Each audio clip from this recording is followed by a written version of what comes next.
آج ہم Ertugrul Ghazi کی کہانی کو ایک نئے زاویے سے دیکھیں گے۔ ہم بات کریں گے ان کی ذاتی زندگی کی، ان کی شادی کی، اور یہ جانیں گے کہ کیسے ان کی اولاد نے آگے بڑھ کر تاریخ کا رخ ہی موڑ دیا۔ یہ صرف ایک جنگجو کی داستان نہیں، بلکہ ایک ایسی عظیم سلطنت کی بنیاد کی کہانی ہے جس نے صدیوں تک دنیا پر راج کیا۔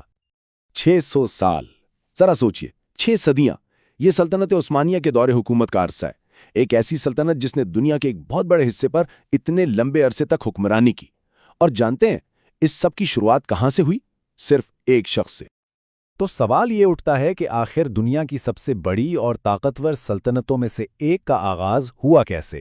اس کا جواب ڈھونڈنے کے لیے چلیں وقت میں تھوڑا پیچھے چلتے ہیں اور اس بنیاد کو تلاش کرتے ہیں جہاں سے یہ سب شروع ہوا۔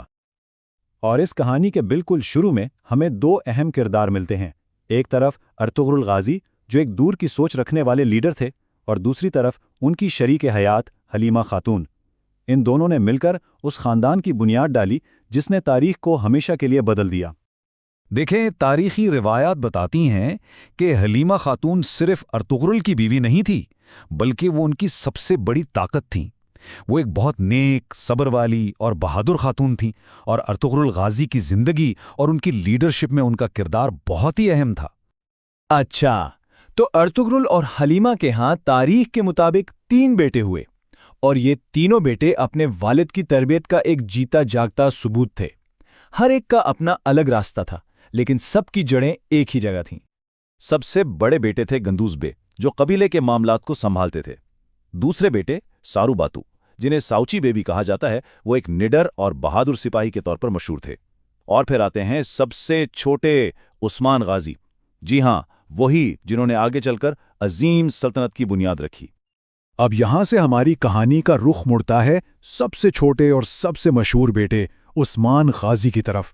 یہ وہی تھے جنہوں نے اپنے والد کی وراثت کو لیا اور اسے ایک عظیم و شان سلطنت میں بدل دیا۔ عثمان غازی صرف ارطغرل کے سب سے چھوٹے بیٹے نہیں تھے، بلکہ وہ سلطنت عثمانیہ کے بانی تھے۔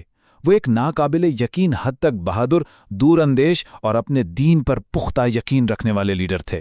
انہی کی قیادت میں ایک چھوٹا سا قبیلہ ایک بہت بڑی سلطنت بن گیا، اور پھر ان کے بیٹے اورحان غازی سلطنت کے دوسرے سلطان بنے۔ لیکن رکیے، عثمان کی کہانی کو پوری طرح سمجھنے کے لیے ہمیں ان کے بھائیوں کے کردار کو بھی دیکھنا ہوگا۔ گندز اور ساؤچی بے کی کہانی سے ہمیں پتہ چلتا ہے کہ عثمان کا راستہ اتنا خاص کیوں تھا۔ یہاں ایک بہت دلچسپ موازنہ ہے۔ ایک طرف گندوز بے تھے جو اپنے والد کے بے حد وفادار تھے اور قبیلے کی خدمت کرتے تھے۔ ساؤچی بے ایک بہادر سپاہی تھے جو جوانی میں ہی شہید ہو گئے۔ دوسری طرف تھے عثمان غازی۔ ان کے پاس وفاداری تو تھی ہی، لیکن ساتھ میں ایک سلطنت بنانے کا خواب تھا، ایک ویژن تھا، اور کمال کی لیڈرشپ تھی۔ تو آخر میں یہ سوال پھر سے سامنے آتا ہے کہ ارطغرل غازی کی اصل میراث، ان کا اصل ورثہ کیا تھا؟ کیا وہ صرف جیتی ہوئی زمینیں اور جنگیں تھیں، یا کچھ اس سے بھی بڑا؟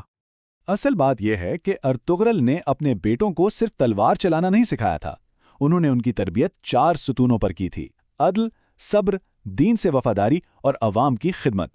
یہی وہ تربیت تھی جس نے عثمان غازی جیسے لیڈر کو تیار کیا، جس نے آگے چل کر مسلم دنیا کا نقشہ ہی بدل دیا۔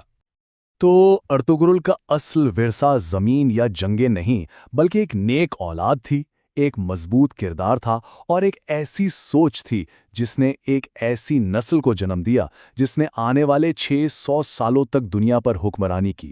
یہی ان کی اصل کامیابی تھی۔ اور اس ساری بات کا خلاصہ اس ایک جملے میں ہو جاتا ہے: اگر ارطغرل غازی نہ ہوتے تو عثمان غازی نہ بنتے، اور اگر عثمان غازی نہ ہوتے تو سلطنت عثمانیہ کا وجود ہی نہ ہوتا۔ یہ ایک سیدھی اور بالکل واضح کڑی ہے۔ اور آخر میں یہ ایک گہرا سوال ہے جو یہ کہانی ہم سے پوچھتی ہے: کیسے صرف ایک شخص کا ویژن اور اس کی دی ہوئی تربیت پوری تاریخ کا رخ بدل سکتی ہے؟